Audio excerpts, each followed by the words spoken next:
Le subconscient, selon les travaux de Carl Gustav Jung, il est relié à l'inconscient collectif. Inconscient collectif. Et ce qui fait que, à travers l'inconscient collectif, vous faites des rêves et vous faites aussi ce qu'on appelle des synchronicités. Synchronicité, c'est encore Carl Jung qui a inventé le concept. Donc le psychologue, différent de Freud. Il y avait Freud, il y avait Jung, et ils se sont fâchés parce que Freud était athée et Jung était très spirituel. Il s'intéressait au bouddhisme, il s'intéressait au tarot, il s'intéressait à l'alchimie, à la voyance, à la médiumnité. Il expliquait que la voyance, c'était juste des choses que le subconscient comprenait dans l'inconscient collectif. Voilà. Et la synchronicité, il s'en est aperçu avec des clientes. Il y en a une un jour qui lui dit j'en ai marre au boulot, on me prend pour une grosse cloche. Et à ce moment-là, on entend la cloche de l'église.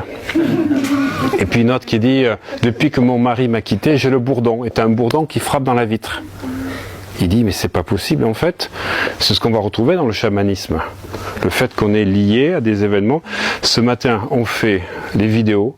Et pendant que je parlais d'un truc, il y a une mouette qui se pose là. Elle a filmé, je dis magnifique. Je dis tant qu'elle me chie pas dessus en volant, c'est bon signe. Parce que les mouettes, chez les chamans, c'est le deuxième truc, c'est la liberté. Donc c'était fabuleux. Donc inconscient collectif, synchronicité. Donc c'est par le subconscient que vous allez attirer des choses. Et plus vous allez avoir des synchronicités dans votre vie, plus vous êtes sur le bon chemin. C'est votre inconscient qui vous le prouve.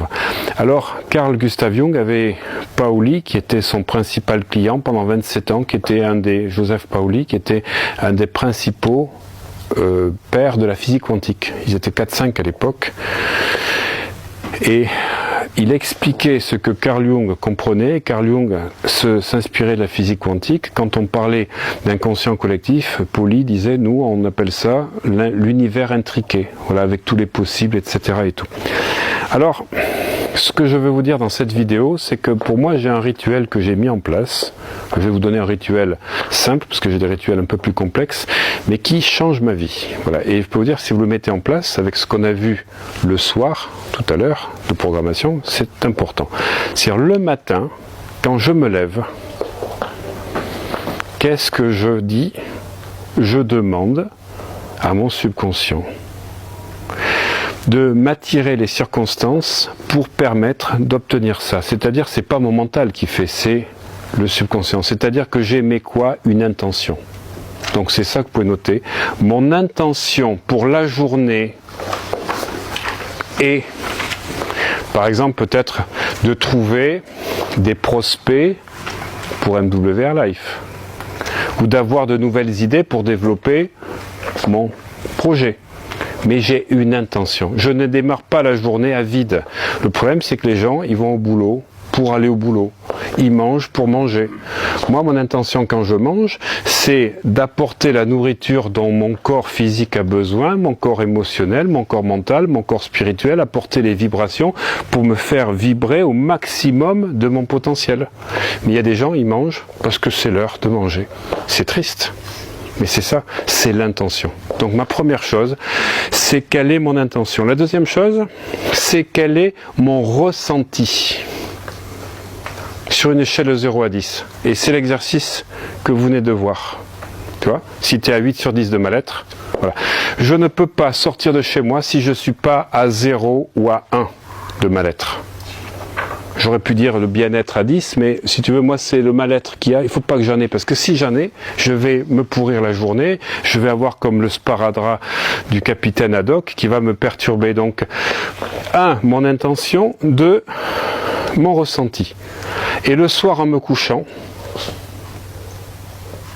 j'ai un cahier sur lequel je note, parce que ça me permet d'enregistrer, de mémoriser les résultats que j'ai eus. C'est-à-dire que c'est très simple, je vous marquez sur un cahier, mon intention est en 2 lignes, voilà, tac. Mon ressenti était ça, je l'ai fait baisser, ok. Et le soir en me couchant, quels sont les résultats que j'ai eus? Et j'associe dans mon subconscient que chaque fois que j'ai une intention, j'ai des résultats. Je peux vous dire, là, ça donne une puissance. Parce que les gens sont déconnectés. Aujourd'hui, ils ne sont pas concentrés, ils ne sont pas conscients. Donc j'ai une intention et j'ai eu des résultats. La deuxième question que je me pose, comment je peux faire mieux? Eh ouais. Et là, je peux vous dire, vous avez un secret, mais pour... J'ai enlevé la sensation de vertige comme ça. Ouais. Les moniteurs d'escalade. Tout à fait. Un truc de fou. Mais tout à fait, c'est un truc de fou, c'est d'une simplicité. J'ai une intention le soir en me couchant, quels sont les résultats que j'ai. J'associe en fait, mon subconscient, il devient conditionné, comme je disais, automatique, il devient là, il n'est plus là. C'est-à-dire quand je veux quelque chose, que j'ai l'intention, c'est ce que je disais tout à l'heure, j'obtiens. Parce que j'ai créé un réflexe, j'ai une intention, pouf, mon subconscient il dit, de toute façon, ce soir, il va me passer au scalpel pour voir les résultats que j'ai eus et demander comment je peux faire mieux. Voilà. Et si j'ai eu des événements qui ne se sont pas passés comme je voulais par rapport à d'autres domaines de vie, pour me dépatouiller du truc émotionnel, je veux dire quoi? Qu'est-ce que j'apprends de cette situation? Qu'est-ce que j'ai à apprendre? Moi, je suis en apprentissage permanent. Apprenti, sage. Parce que dans la vie, tu apprends de deux manières. Par la sagesse, mais si tu n'as pas la sagesse, par les épreuves. Si tu ne comprends pas les choses, on va te le renvoyer une deuxième fois, mais un peu plus fort, puis une troisième fois, jusqu'au moment où à un moment donné tu cèdes, tu dis putain j'en veux plus, je vais arrêter. Donc il m'arrive un truc, waouh, qu'est-ce qu'il faut que je comprenne, qu'est-ce que je retiens, qu'est-ce que je dois changer. Voilà. Et je m'endors avec ce que je vous ai dit tout à l'heure, 5 actions de gratitude. Matin, intention et mon ressenti. Le soir, le résultat de mes intentions. Comment je peux faire mieux. Et éventuellement, qu'est-ce que je dois retenir de ce qui s'est passé. Voilà, qu'est-ce que j'ai à apprendre. Et 5 intentions de remerciement. Et je peux vous dire, vous allez passer à un niveau stratosphérique en faisant ça.